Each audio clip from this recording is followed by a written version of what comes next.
একাধিক বৈঠকের পর আন্তর্জাতিক মুদ্রা তহবিল আইএমএফের সঙ্গে সমঝোতা হয়েছে বলে জানিয়েছেন কেন্দ্রীয় ব্যাংকের এক জ্যেষ্ঠ কর্মকর্তা। ফলে জুন মাসে আইএমএফের ঋণের চতুর্থ ও পঞ্চম কিস্তির $1.3 বিলিয়ন পেতে যাচ্ছে বাংলাদেশ। এ বিষয়ে আনুষ্ঠানিক ঘোষণা আসতে পারে আগামীকাল। বুধবার বাংলাদেশ ব্যাংকের সংবাদ সম্মেলনে বিষয়টি জানানো হবে।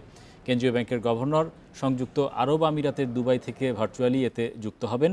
সংবাদ সম্মেলনে আইএমএফের সঙ্গে ঋণ ছাড় সংক্রান্ত চূড়ান্ত চুক্তির বিষয়টি জানানো হবে।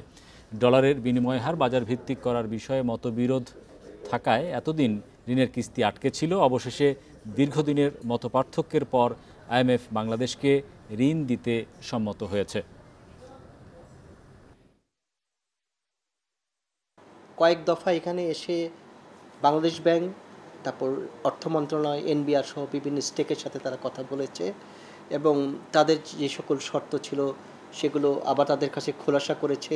এই ব্যাপারে দীর্ঘ আলাপ আলোচনার পরে ধারণা করা হচ্ছে যে আইএমএফ ঋণ প্রদানের ক্ষেত্রে যে অচলায়তন ছিল এটার অবসান ঘটবে।